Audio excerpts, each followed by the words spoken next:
Welcome back to Exotic Car Play Place, everyone. Thanks for joining in on this beautiful morning. Today we are going to reach out because I had a comment by a viewer by the name of Crystal Ball who asked the question about what this looks like for the depreciation and for the premium car market, what that looks like now given what's going on in the world around us today. Obviously huge impacts with us financially, health-wise, there's lots of impacts.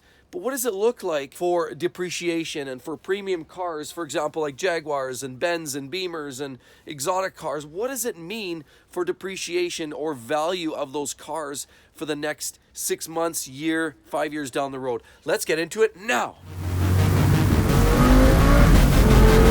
Welcome back to the channel, everybody. Mark with Exotic Car Play Place. And so sadly, amidst this worldwide catastrophic event, we are finding ourselves huge impacts to people and their well-being, but there's the basic economics behind all of this too. People are losing their work, people are either losing their jobs or sometimes reduced in wages or reduced hours. At the end of the day, people still have their mortgages to pay, bills to pay, insurance and gas, food to buy, supplies for the kids, everything still costs money. So that leaves everybody, most people, very, very tight on a day-to-day basis. And it leaves us all wondering right now, because it's such an uncertain future, where does that leave us? Where does it leave us financially? Well, what do you think that does to the luxury car market? Well, it actually leaves it in a world of hurt, which is what you'd kind of expect in what's going on. Everybody's hurting right now, whether it be people or pets or the economy. Not only are we looking at problems there, but obviously with the price of oil and the impacts that it's having on industry and transportation of goods and services, supply chain, crossing borders and travel, huge impacts to everybody. There's almost nobody on this planet that isn't touched in some way, in most cases negatively. With that said, what does the marketplace on these luxury and exotic cars look like? Well, what's going to happen here is you're going to have a lot less people being able to buy these cars new. There's no doubt about it. There's less people with the money. And those that have the money tend to be a little more cautious. With that said, what this might actually end up doing is creating more of a division, the haves and have-nots. And the bulk of the population is going to find themselves in more of the have-nots and probably having to search for ways to be creative, whether it's ways to, for basic transportation. They might look at simpler means. They might look at lower cost cars. They might look at cars that cost less money to maintain, cars that have a softer depreciation curve. They might be inclined to buy cars that are used. And honestly, the new car sales are going to struggle, definitely on the luxury car marketplace. But what you also will find are opportunities for guys who have the extra money laying around that are going to be able to snatch up some of these slightly used cars. You think about McLaren 720S's, you think about BMW M5s, you think about Audi RS7s and cars like that that are typically very high price tags. They are going to go for a lot cheaper, a lot sooner than you would normally expect.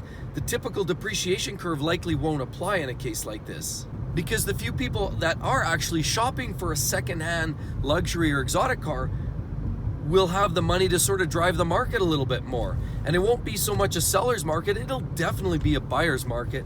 So if you've got the extra money, you will find people investing in that. They will be taking opportunities to be spending and buying those top-end cars, premium cars for, minimal dollars, the best features, the best mods, the best spec versions of each one of these models will be available for less money. And then of course all the higher mile stuff and all the other junk will just sort of fall off to the wayside. Now remember, there's other phenomenons going on here. In fact, what about companies that are supplying toilet paper, or companies like 3M that are supplying the masks and the gloves and some of the medical supplies for the frontline workers? There are a lot of companies that are thriving in this, and like they say, cash is chaos, and a lot of people are making money from that. As a result, there's still VPs and there's still people in some parts of these businesses that are doing very well financially.